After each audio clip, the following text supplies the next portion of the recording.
everybody hear me okay? Okay. My name is Joey Ram. I am a biocognitive neuroscientist from University of Illinois.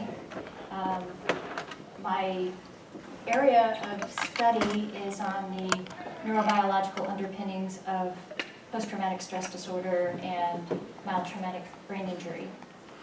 When I started in college to study neuroscience, I wanted to utilize the work in stem cell therapy to try and develop some treatments for multiple mild traumatic brain injuries so that we could minimize the potential of psychiatric conditions later on in life. It took me about 9 years to get my degree, and 8 of those years I spent in laboratories with service dogs.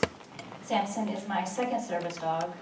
Theo is the one I started college with, and he was retired about 3 years ago, and Samson took his place. So when I first started, though, there were no service dogs in laboratories at all. So there were a lot of hurdles to overcome. I had to work with safety people, compliance people. It took over a year to be granted access to the first chemistry laboratory at the University of Illinois with a service dog. In their 150-year history, they had never had a service dog or allowed a service dog in any laboratory for core coursework or research. So you can imagine the hurdles and the barriers. I had to work with safety people, compliance people, ADA compliance people, faculty members, administrators. It took a great, huge amount of effort and concentration and a lot of maneuvering to work. I also worked with the American Chemical Society to develop safety protocols and change some policies at the university. It was difficult. So my service dog Theo was the very first to enter a general chemistry lab, general chemistry 1, 2, and organic chemistry. And then Samson here was the first to enter a biology lab or genetics lab. And as far as we know, he is the first service dog to enter a research laboratory, neuroscience research laboratory in the nation. So I'm here not to talk to you about molecular and cellular biology and neuroscience, but to talk to you about service dogs and science. So why is this topic really important? The National Science Federation has placed a really high priority on diversity in the STEM workforce in the United States. About 34.9% of the national workforce, ages 18 to 64, are disabled. Yet, only 2% of the national workforce are STEM professionals with disabilities. Only 6% of that 2% are in science or biology. 4% of college students with disabilities study in chemistry, physics, or biology labs. Students with disabilities have stated to me that they feel unsupported by faculty members and administration. So this population remains really unrepresented, and they do experience outright exclusion. So a lot of STEM education literature is really focusing on published works and science manuals on diversity, yet there's a disconnect between university initiatives on inclusion. So what we need to do is we need to start outlining protocols and guidelines for people with disabilities in general. But this is an even larger hurdle for service dog handlers. Student service dog handlers are being denied access to core laboratory courses nationwide. I get emails constantly, all the time, asking how they can help a student or how a student can enter a laboratory. These core laboratory courses prepare students for biomedical careers and in academics. Not only that, a lot of these core general chemistry courses are required for a lot of majors that are not even going into science, biomedical, or academics. This comes even more complicated when you're entering the field with a service dog. Science fields are highly competitive, and they require an intense amount of time and focus and are a very high anxiety environment. I had a faculty member say to me about a month ago, they said, why would I bring a student in to a research lab when it requires so much extra time and attention from me, when I have hundreds of other normal applicants waiting for this position. So most people entering science fields with disabilities, service dog handlers included, if they're going through the general chemistry, organic chemistry, biology, and genetics, they're probably going to have to get some sort of research credit at some point, 2 semesters or 3 semesters. So with that, they have to be accepted into research laboratories. Now, when a student walks in, let's say with a non-visible disability, and they are applying for a lab position to the same faculty member, they don't have to disclose anything. And if they're hired based on their merit, then they bring in a letter of accommodations from their disability office. Someone walks in with a service dog, this is the same faculty member said, I don't have time, I don't have the energy. They walk in with a service animal and they immediately say, this is going to take too much attention, and I have hundreds of other applicants. So there's been a steady increase in the use of service dogs nationwide. They're being utilized for not only guide and hearing, but also for diabetic alert, seizure alert, all kinds of medical conditions, including psychiatric conditions. Assistance Dogs International, or the ADI, is a national organization that accredits service dog training nationwide, and they're the ones that developed the public access test. They did a survey back in 2017, and they found that the demand for service dogs had risen 44% between 2013 and 2017. In this same survey, they found that there were 19,144 known ADI accredited service dog handlers in the year 2017. We know that's only a fraction, though, because most organizations are not accredited by the ADI. They don't have to be. And it is a very long, intensive 6-month process, 400 pages of documents, all kinds of reviews and all kinds of regulations that they have to follow. So there are a lot of training organizations that are not accredited by the ADI. Also, you can train your own service dog currently under the Americans with Disabilities Act. It does not have to be trained by an organization. So we know this is only a fraction. The presence of service dogs in our communities and on our campuses is going to continue to increase. In the year 2017, University of Illinois showed in their fiscal year report, they showed a 58% rise in students coming in with disabilities that were enrolling for services. A good portion of these people with disabilities had non-visible disabilities. And there was a portion of them who were also have service animals. So with this increase, accessibility for science or service dog handlers in science is going to have to be evaluated. Universities are going to be faced with this more often. A lot of times when students come in with a service dog and they enroll in services or whatever, they're finding that they're being told by academic advisors not to pursue science because of the barriers and the obstacles that they have to overcome. Also, they're sometimes just choosing to forego it because of the rigorous coursework, and then on top of that, they have to advocate for themselves. A lot of times, they'll get started and they'll get into chemistry labs or whatever, and they'll find it too difficult and they'll drop out, not just out of class, but out of college completely. One of the most heartbreaking messages I got about a year ago was from a mother whose daughter was in a college course, pre-vet med, was 2 semesters away from graduating, and they were completely banned from a class that was important for their graduation. They had to take this class for graduation. They were banned completely because of their service animal, and they were told to leave their service animal at home. This girl tried to go to class. This was a diabetic alert dog. She ended up in the hospital because she didn't have her dog to alert her in a highly stressful environment.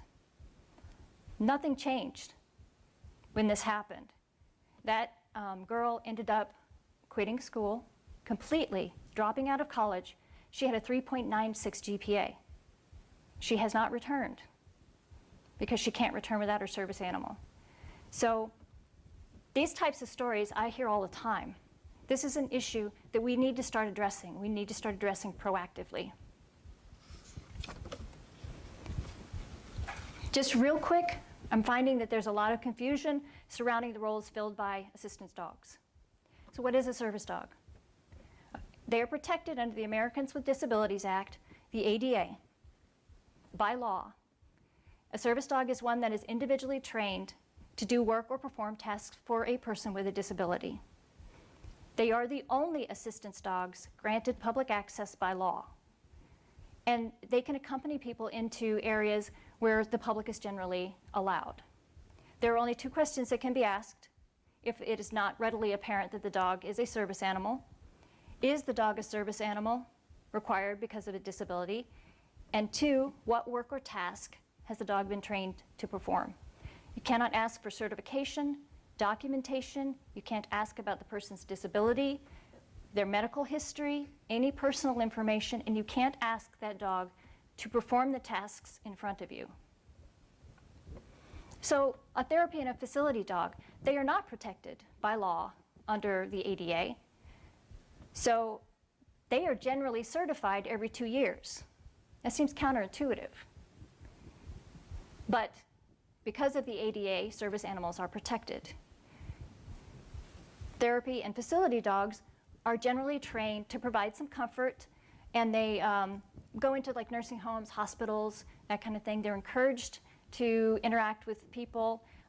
They are used in courtrooms, but they do have to be certified. They do not have public access unless they have prior approval from the area that they're going to attend. Now, emotional support animals. We've seen a lot in the news, in social media and everything else about emotional support animals. And there's a lot of conflict and there's a lot of confusion because they're being allowed into airplanes, which is a public space. And honestly, that's one of the most highly stressful environments for a service animal, is on an airplane. They're also being given special considerations for housing. So some people actually believe that an emotional support animal has the same rights as a service animal, which they do not. So an emotional support animal can be anything. Can be any animal at all. Can be an iguana or a dog or a cat, or it can be a peacock. It can be, had to throw that in there. It can be an elephant. It could be anything that provides emotional comfort. They have no specialized training. Right now, a person can get a doctor's note, and I am very supportive of emotional support animals in the role that they are to be used for. But a person can get a letter from their doctor, can go to the SPCA and pick out the cutest dog that they want. They can buy a vest online, and they can go on a plane all within 3 days without even knowing anything about this dog, what kind of stress they've been under, what kind of environment they come from, and what they're capable of doing. Service animals go through extensive training. And for the purpose of this talk, I'm going to talk primarily about accredited service dog training organizations. So, example, Samson went through 2 years of training. He went through 18 months of training prior to being placed with me, and then we spent an additional 9 months training for access to laboratories, because he wears goggles, and he wears boots, and he wears a lab coat, which we'll get to. It's coming up. Pictures are coming. But the problem with emotional support animals, and I'm going to touch on this really quick and then I'm going to move on, is that I have people tell me all the time, well, I take my dog to parties, we go to fireworks, it sits, it obeys, it does all this, it plays with the neighborhood kids, it plays with the other dogs' friends, it's going to be fine. But what happens if you put this animal into an environment where it's unfamiliar and it gets frightened? It's going to do what animals do, and it's either going to flee or it's going to fight. If it flees, it's going to run away or get hit by a car.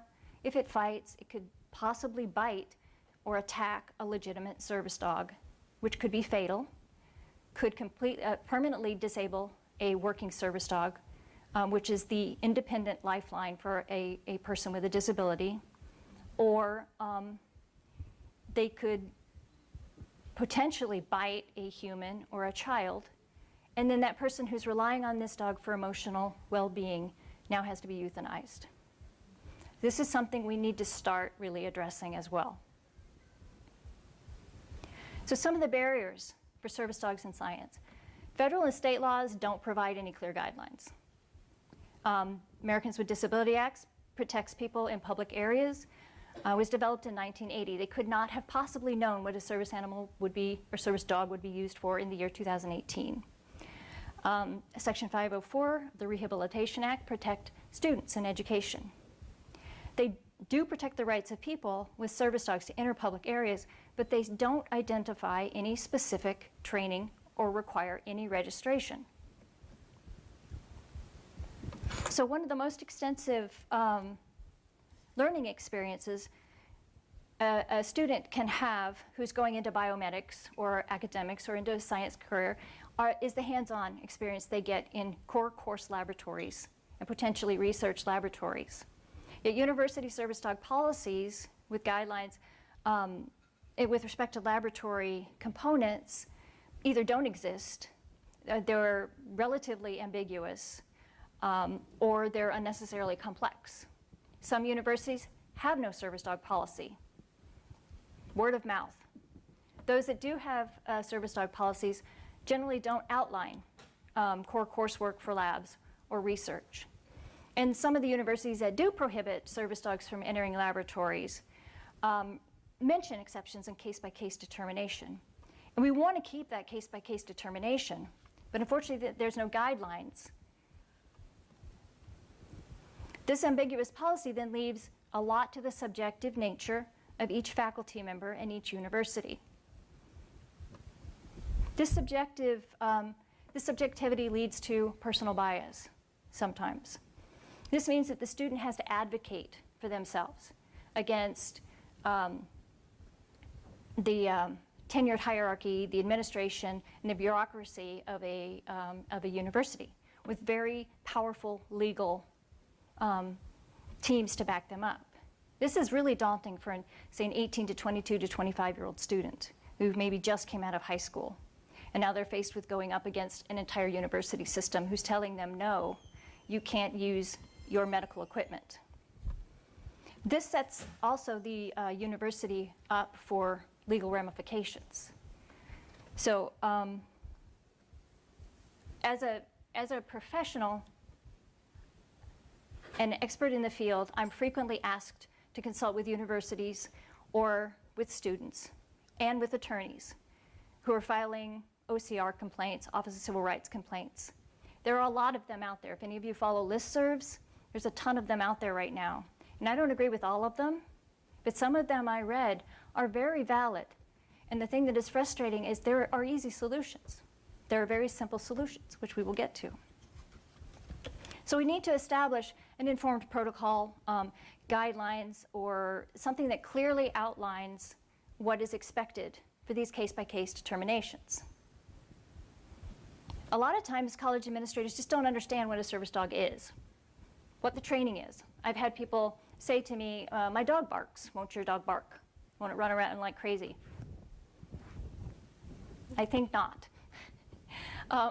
They ask me if he has fleas. You know, all of these types of questions come up because people don't understand the depth of training involved.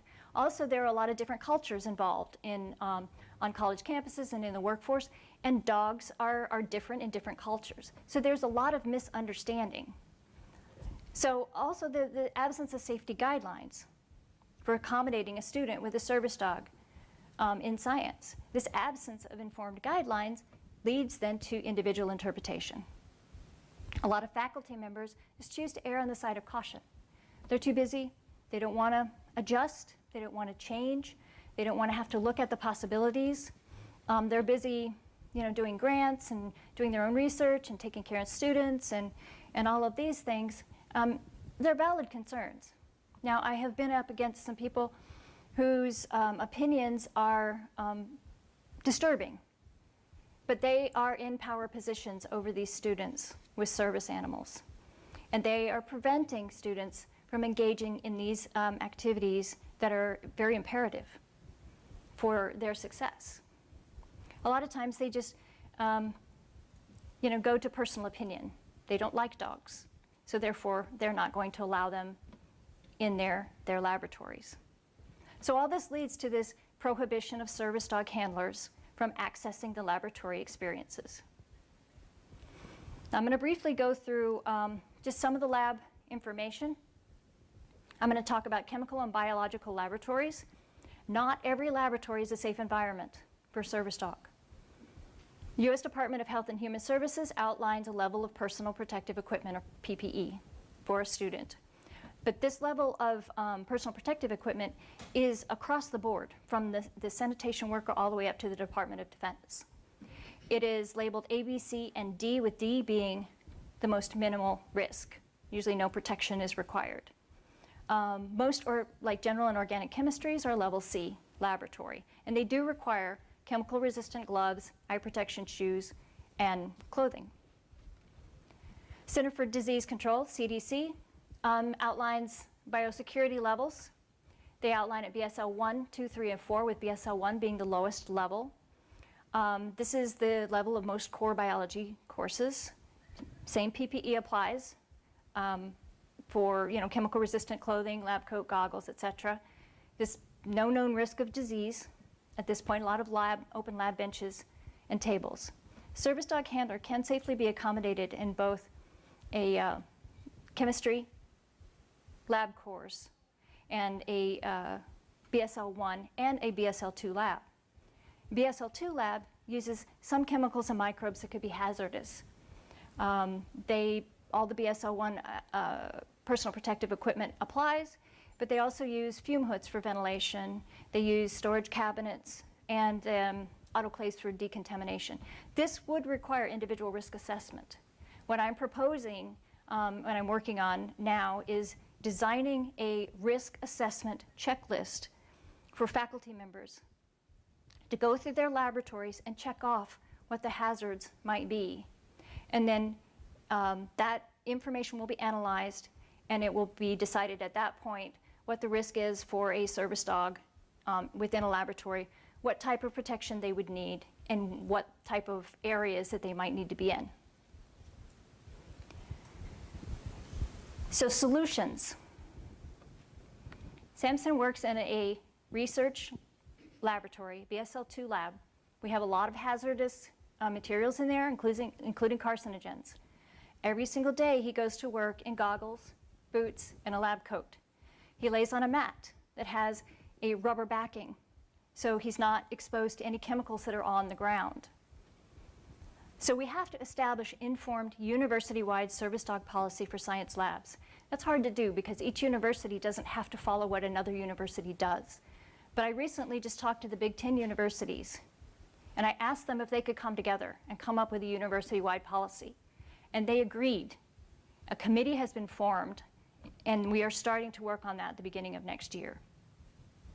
We need to develop these informed guidelines so case-by-case determinations are made more objectively, not subjectively.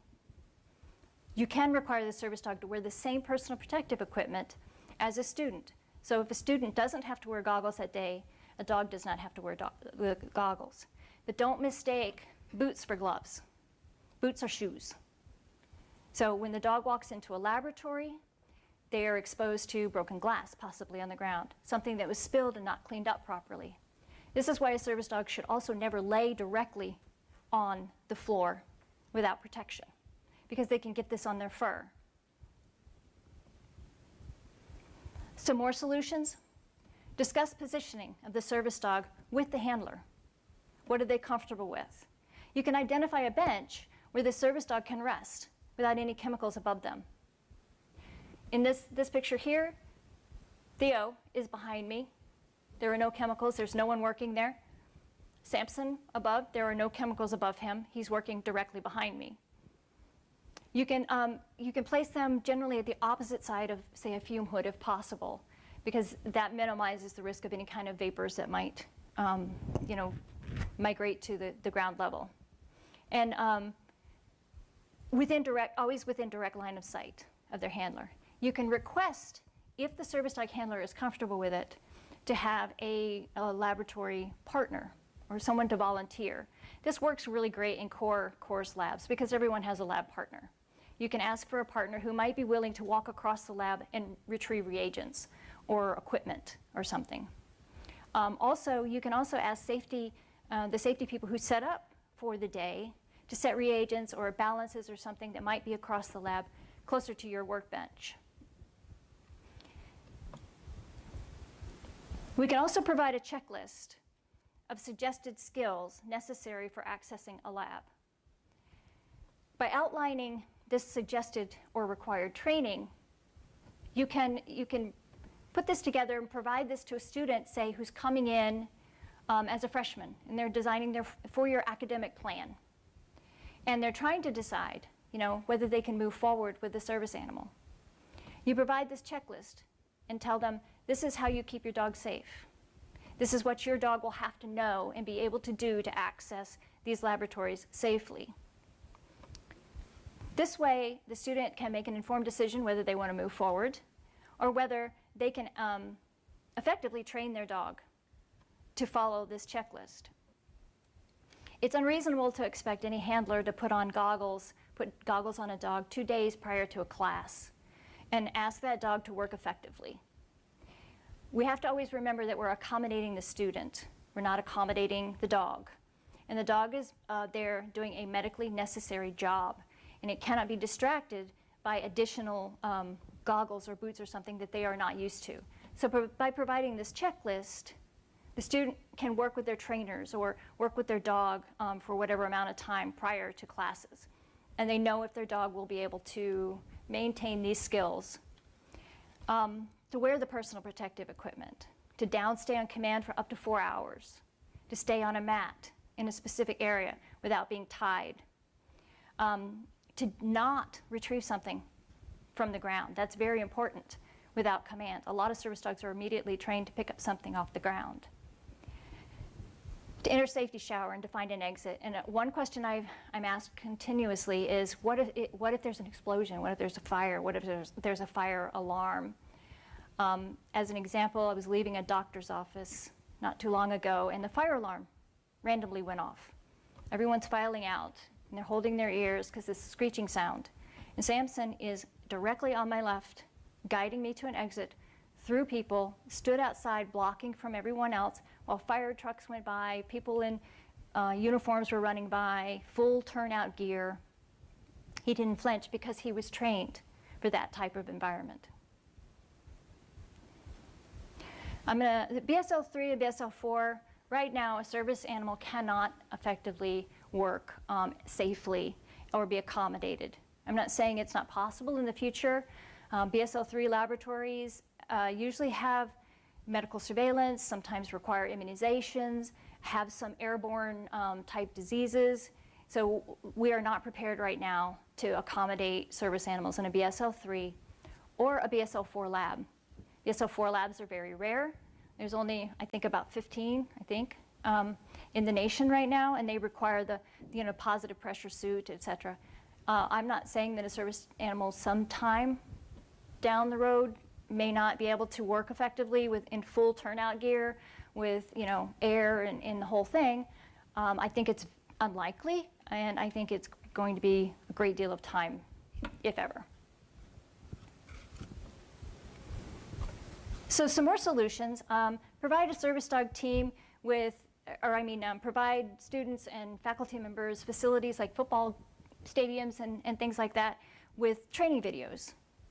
I originally proposed that we fold in certification, or we do some certifications for people in research or science labs or faculty members, but we do enough certifications now as it is. So nobody wants to do more certifications. So in talking with faculty members, they suggested that we fold this information into already existing certifications, which is a possibility. Appropriate service dog interaction. A lot of people don't even know what that is, and this would be great for campus-wide. Just looking, people don't realize you should just address the handler directly. Make eye contact only with the handler, not the dog. Don't ask anything about the dog, don't address the dog, don't ask to pet the dog. Don't offer the dog treats. I've had so many people talking to me while talking to Sam, having a conversation with me while staring at Sam. I get he's cute and he's beautiful, And he loves people, which makes it hard because once you make eye contact with him, he's going to make eye contact with you. And then he's not paying attention to what I'm doing. He's trying to figure out what you're trying to say to him. Are you going to use the magic BALL words or something along that lines?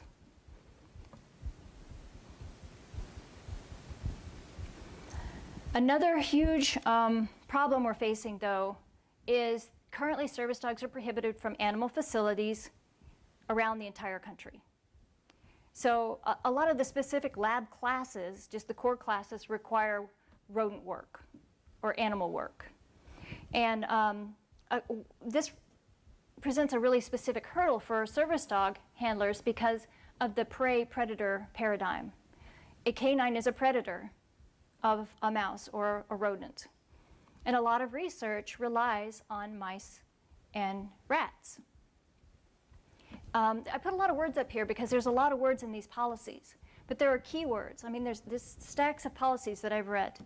But the USDA recommends a separation of species. It may be necessary. Institute of Animal Care and Use Committee, which is the committee that oversees all animal research throughout all academic universities nationwide, recommend the separation for interspecies disease or humane handling. But yet the NIH, was one of the largest grantors of research funding, say that there are exceptions. But none of these laws specifically address a service animal in the lab. So I went to get into a behavioral neuroscience lab and was absolutely refused. Brought in my access specialist, and the faculty member proceeded to get extremely irate, banging their hands on the desk, yelling and screaming at us, saying that I would never have a career in behavioral neuroscience because I had a service dog. To the point where when we left, my access specialist was shaking. So I wanted to address this, and I wanted to find out, because they were saying that having Samson laying in a corner would fundamentally alter the experiments that were being conducted, which were just, basic like water maze, anxiety type behavior. So I went out and I got a $50,000 research grant. I found a faculty member who would allow me to develop my protocol and run this research in his lab. And I wanted to determine the impact a service dog would have on rodent behavior and physiology. It was a 2-year study. The rationale would then provide the empirical data needed to make an informed decision. I know what I think would happen. I know what a lot of people would think would happen. But we needed the data. We needed empirical data to make these informed decisions. So we were going to test the rodent ultrasonic vocalization, which a lot of rodents do. We can't hear it, but when a predator comes in, they warn the colony by making this sound, and we have a machine that can record that. We wanted to test anxiety-like behavior and see if there were any alterations, because that could fundamentally alter the research. We also were going to test the blood corticosteroid levels, which is a way to test stress hormones. And if just having the canine present elevated this corticosteroid levels from baseline, then we would know. Also, we had a lot of precautions in place. We saw 3 veterinarians consulted with interspecies disease. There were no concerns. We were going to do this research on the 2nd floor, and the animal facility was in the basement, so that we didn't interfere with any ongoing research until we had the data. And all handling of the animals by myself was going to be recorded, time-stamped, and archived, so there was no question about confirmational bias or conflict of interest. And there was going to be no direct contact between the service dog and the rodent. Even if Samson was tasking, he would be below bench level. This study was denied by the Iaco Committee not once, but twice. The Iaco Committee rarely denies any protocol. It's in the federal guidelines. It specifically states that it's not their job to deny, but to build protocols. And I want to note that the faculty member when I approached was not interested in allowing me to run this study in their laboratory, but they said, if you get the funding and you get a faculty member, you can run whatever research you want to run. This same person became the director of the Iaco Committee just prior to us submitting our protocol. First, they denied it for lack of scientific merit. They simply said, there was 2 lines that said that I was the only student that was ever going to be seeking this type of accommodation. So, disability director met with the committee, my faculty member met with the committee, I did, the director of the Veterans Center, which we have on campus. All you students, or there are a lot of students that utilize service animals, they met with the committee. One of the veterinarians that we had originally met with was on the committee. So they denied us a second time, basically stating that the evidence that service dog handlers were seeking research was anecdotal, based on their experience. They raised biosecurity concerns, which we had already addressed. And remember, one of the veterinarians was on the committee staff. And they made some unrealistic recommendations about piping in animal odors, or me wearing a sweater and then putting it in the corner instead of having the dog in the room. I know. But the most disturbing part of this is the committee raised discrimination and bias concerns when, after the second denial of the protocol. Now, my faculty member has been doing research, animal rodent research, for 20 years and never been denied.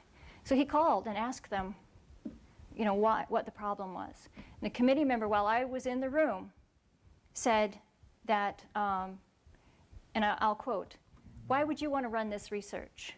Because if you find what we think you will find, you'll publish your work, and then we'll have to throw our doors wide open to every service dog that walks on this campus. We don't want that. Why would you want that?" So I knew in that moment that it wasn't about truth or about science. I had spent 18 months problem solving, working with the university, writing protocols, getting grants, going through all of the hoops that I was supposed to go through. It was never about the science. It was all about discrimination and bias. I filed an Office of Civil Rights complaint in October of 2017, citing discrimination and retaliation. As of December 2018, 55 people had been interviewed, university staff, federal Iaco committees, and also professionals in the field, researchers, to include rodent specialists at the Brain Bank in Boston. We still don't have a determination yet. It's been that long. But the reasoning is, OCR has stated that this is going to set a precedence, whichever way they find. It's going to set a precedence in moving forward for service dog handlers. Sadly, though, outside universities have reached out to us. We were in an article in the Scientist magazine in November, print issued November 2018, talking about the research we wanted to conduct. Universities have contacted us with student service dog handlers enrolling in these classes, wanting our data that we can't provide, unfortunately, that we were unable to collect. So anyone with contacts in universities, we're still looking for a place to run this research. So moving on, fake service dogs, that is a problem. It's a problem for everyone. It's a problem for businesses and colleges and universities. It's a problem for legitimate service dog handlers. This is something that is brought up to me more often when a barrier is brought up. How do I know your dog is a real service dog? There really is no current national or state mandated service dog registration or any kind of licensing, legal validation that a service dog has been trained or has met the standards for public access. The ADA refers to a service dog's training, but they don't outline any guidelines for training. You can purchase a service dog vest online or a certificate for $50. And fraudulent training organizations have now popped up all over the place and are charging $18,000 to $27,000 for a service dog. And people with legitimate disabilities in need don't understand, you know, when they apply to a service dog organization that places a service dog free of charge, there's a 1 to 5 year wait at best. So they pay $27,000 thinking that they're getting a legitimate service dog, and they're getting a dog that is untrained. That a lot of these dogs don't even have basic obedience on them. So this is a huge, huge problem. Canines for Companions for Independent, CCI, is one of the largest training organizations accredited by ADI. And in a study in 2016, they stated that 77% of their graduates had an encounter with a fake service dog. They also said over a quarter had 10 or more encounters, and more than half of their service dogs had been bitten, snapped at, or distracted by one of these dogs. Samson has been attacked 3 times on the university campus. He doesn't understand. Fortunately, he did not become dog reactive, but a lot of service dogs end up having to be retired after this happens. So we are trying to develop some laws. I'm working in Illinois with legislators right now. 23 states do have a fake service dog law that fraudulent representation can be a $1,000 fine or even imprisonment in some places. I think it's California.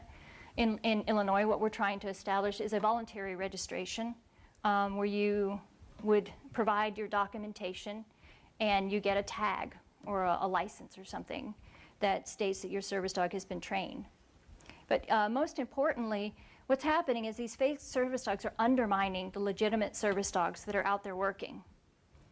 A lot of times it casts doubts on their training, and it casts doubts on the handler's need for assistance, especially for people with non-visible disabilities. But regardless of all these complications, per the ADA, a person, service dog handler, cannot be denied access based on discrimination or personal judgment.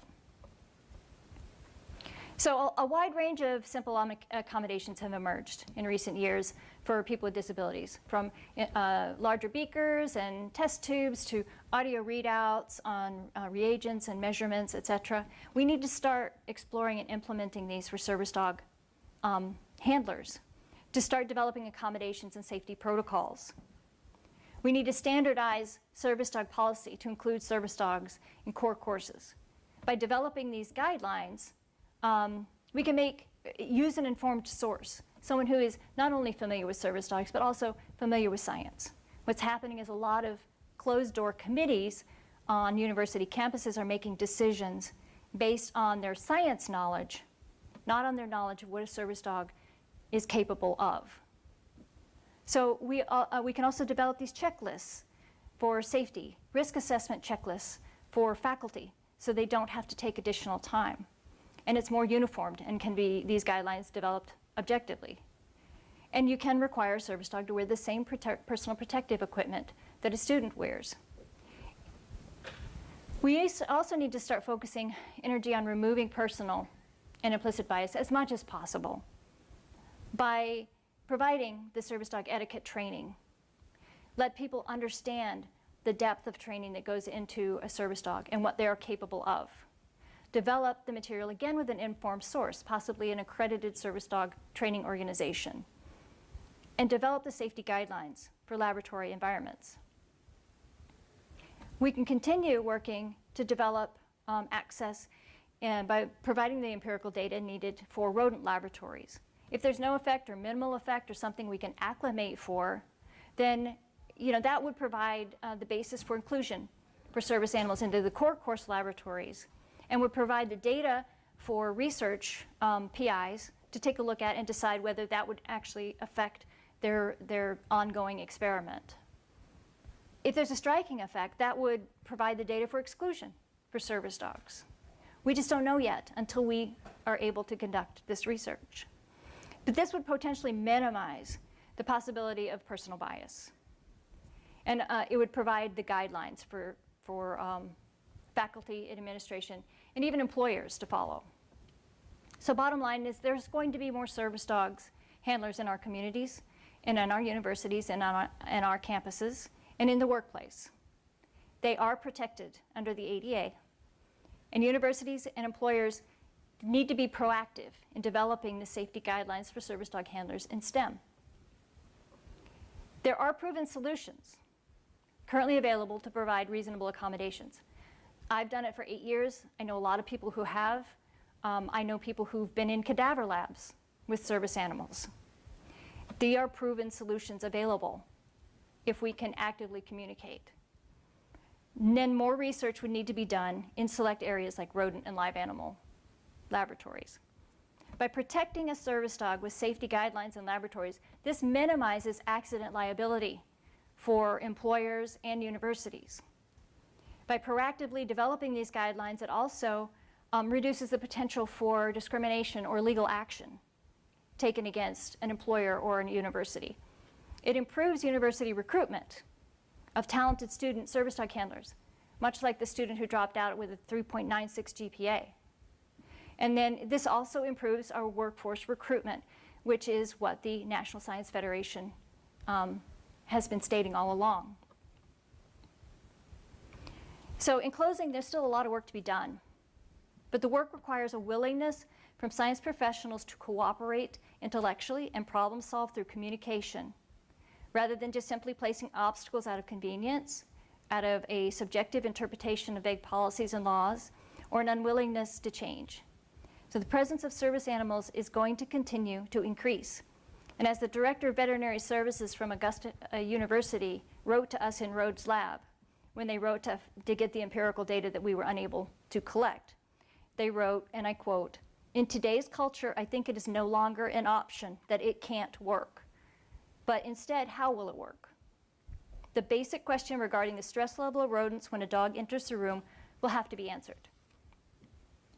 So I stand here not as a former angry student or a disgruntled service dog handler or anything, but as a professional who works in the field proactively advocating for positive change.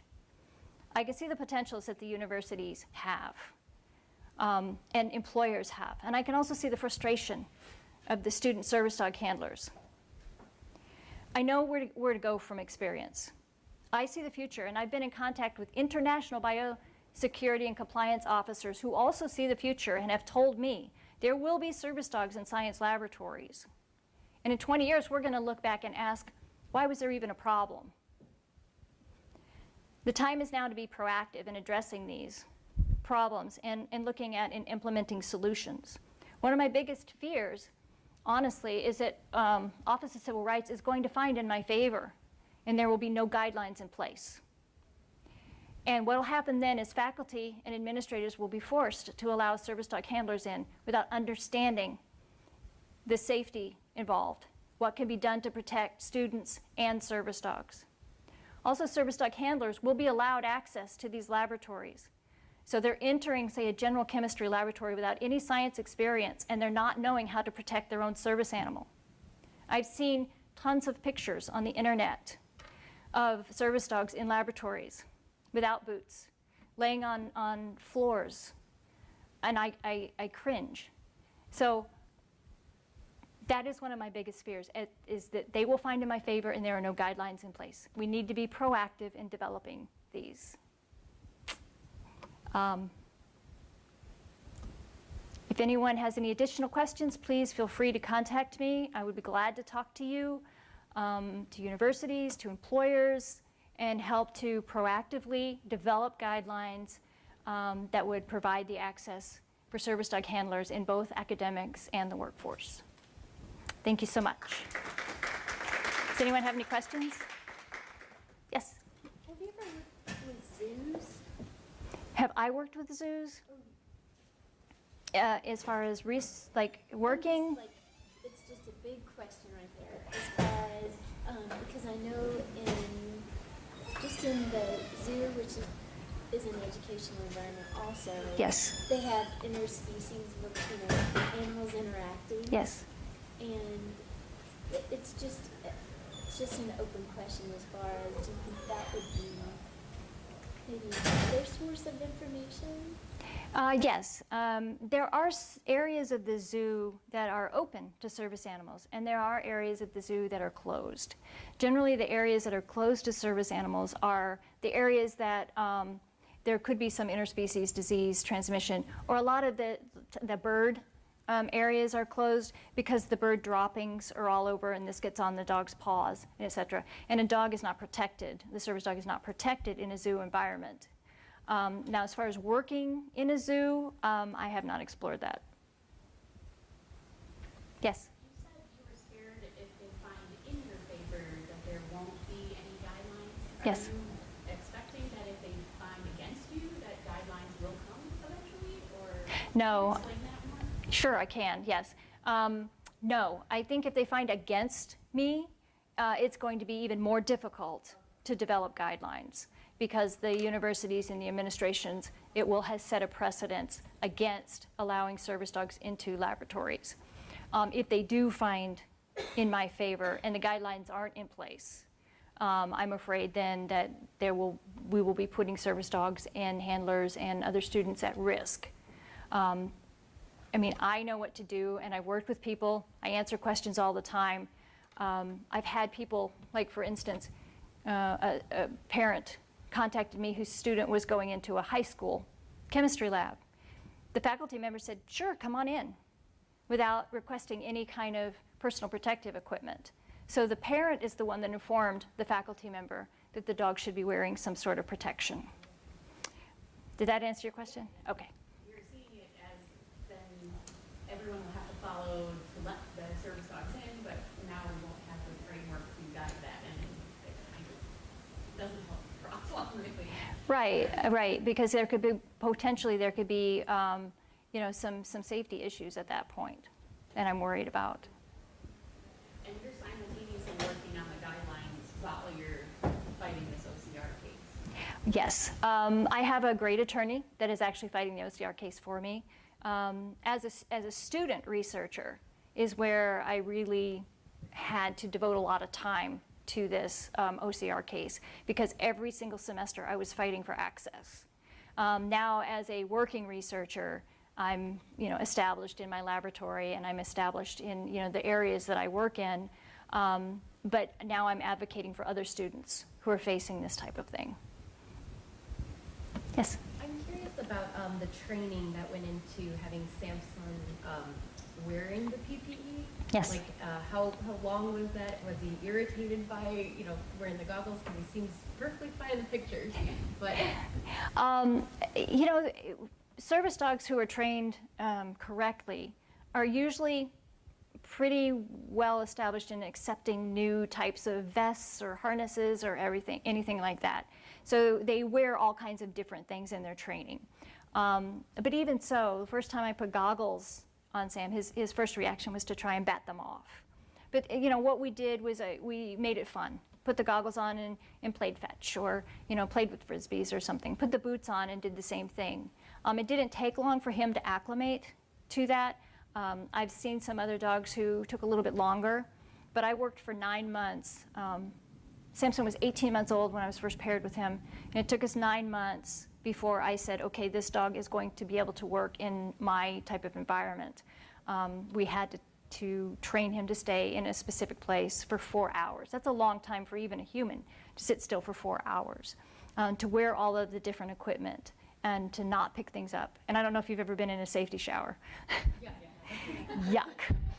So teaching him to get into a safety shower and accept that, it took 9 months. Question.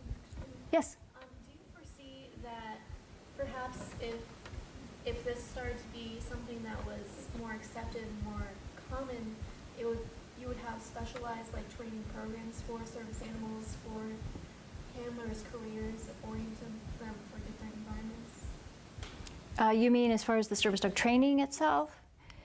Well, I think that anyone who's actively doing their own training or working with an organization doing the training for service dogs, I don't know that anyone yet has developed that type of training because it is fairly specialized. But to have, like, they can you know, contact me and I can come in and show them what needs to be done. Maybe by developing these guidelines, this is something that we can share with service dog training organizations when this comes up, when they have a recipient who's going into a science field, or they're in college and they need to take a class and they need to train their dog. You know, we can help them develop these skills for the dog. So I don't know if it's going to be like a set standard type training, but it's something that can be addressed when the time comes. Yes? I'm assuming there are vendors for buying the protective equipment that the dog is wearing. Are there some vendors that, how do I want to word it, would be better suited than others, knowing that there's this whole conglomerate of anybody can buy a vest now Yes. kind of thing. I mean, we know that those vests do not all look alike, or dogs do not react to those vests the same because Right. the texture or the weight of them or those different things. What about the equipment for in a lab? Well, that's something, I've got a paper right now that we're getting ready to submit for publication that outlines some of the guidelines for the personal protective equipment. Samson wears rec specs, which are impact resistant beyond specs that are required for students in laboratories. He wears boots. The boots have like a rubber on the back, and I use Mutlux. These are organizations that are vendors that I've contacted personally, and they've been very generous in allowing us to experiment with their products. So I do endorse these specific ones. I've also been in contact with some of the laboratory people who are selling lab coats and things like that to universities, and there is some interest there in purchasing in the equipment for a service dog. They're also kind of waiting to see how this OCR case comes out. If they find in my favor, they're more likely to buy the equipment and make it available. And that is another thing, though. A lot of questions come up is, so how does a student get this equipment? Because it's not cheap. The goggles, are $60. The boots are $30 to $45. The additional cost of the lab coat. That all comes with being a service dog handler. You would take on that cost. Did that answer your question? It does. Okay. Does, thank you. Sure. So I know you see service dogs in the medical field. Mm-hmm. There are people are wanting service dogs in surgery facilities now and so forth. But it's a growing field for sure. Yeah, it is. And there are some limitations. Like if it's a sterile environment, a service dog would not be allowed in there. I have been in the hospital. I've been in ICU and had my service dog with me around the clock. But in that type of situation, I had to have someone come in. Like hospital staff couldn't take out my dog or something along that lines. But there are some guidelines. I've also talked to hospital compliance people, and we're trying to work on developing some more guidelines to minimize the free-for-all, so to speak. Right. Yes. That's what I was getting to. Yes. I'm with you. Yes. Is there a specific company that trains these type of service dogs that would be definitely legitimate versus the fraudulent ones? Ooh, that's a tough question. I know. Yeah, I mean, I'm aware of some specific training organizations that I would endorse. There are probably 2 handfuls in the nation that I would, currently endorse. The organization that Samson came from is out of Peoria, Illinois, and they're called Paws Giving Independence. And they do mostly mobility or medical alert, like seizure, diabetic alert type things. And they are very, very aware of how to train a service dog for a science lab just by working with me. And but they are fairly localized. So as far as service dog training for science laboratories, right now I know of one. But there are legitimate service dog training organizations that I think would be willing to learn how to train the service dogs for science environments. How do we know if they're legitimate? Just in general, I'm thinking even in a non-science environment, if Okay. somebody needed a service dog in general, Mhm. how do we know if they're legitimate organizations? Most legitimate organizations don't charge for their service dog. Like the Paws Giving Independence, Canines for Warriors, there's several other, CCI, ECAD, they don't charge. They place their service dog free of charge to the recipient. They rely a lot of times on volunteers and donations primarily. A lot of these organizations that are legitimate will be very transparent in their end of the year, fiscal year tax returns and profit margins and all that kind of thing. Are nonprofit. Most of them are nonprofits. They also, there can be red flags. If someone wants to ship you a dog without any kind of, one-on-one, that would be a red flag. If they wanted to have you come in for 3 days and then handed you a dog, that would be a red flag. Someone who isn't saying, you need to work with this dog in our presence, here, just here's the dog, take it home, that would be a red flag. Anyone else? Maybe a silly question. No, go ahead. No question is silly. Does Sam ever, does it get hot in the lab coat? I mean, dogs get hot, I get hot in the lab coats. I'm just curious, did it take long to get used to that? No, the lab coat is fairly lightweight. So, and he wears this vest, but he also wears he can wear like a complete leather harness that has like sheepskin on the inside when it's very icy conditions. I have a brain injury which affects my mobility on my left side. Sometimes my foot doesn't take a step when my brain said it did. And so he uses, especially in icy conditions, he has a full leather harness that he can wear. So he's used to that type of thing. So wearing a lightweight coat, it really isn't too bad for him. You can always, in a research laboratory, provide a fan that you could clip on or something if that was a concern. But it has never been a problem for us, even wearing the boots and things. What else? Yes. As you're developing these guidelines, is there a website for reference for good practices or best practices based on your experience, or anything else as a reference as people are going into this frontier with the service dog? Are you saying are there references that I'm using, or? Sources for people who might be willing or interested in pursuing a scientific laboratory career? Yeah, right now there really isn't much out there that's made available. Everything that I've developed through experience. But I have worked very closely with service dog training organizations. I've worked very closely with science faculty in administration and disability offices. That is honestly, I'm a researcher. I'm a lab rat. I like to stay in my lab and do things. Being a service dog advocate was never the plan for me. But that's the reason I developed this company. And honestly, most of what I do is free of charge, just so that I can help people. But I developed this company so that I could develop these guidelines and I can get this information out. But I'm being helped by a lot of people.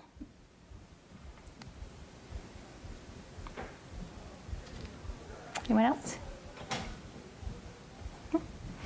Well, thank you so much for your time and your interest. I really appreciate it. I hope you found something useful out of this. Thank you.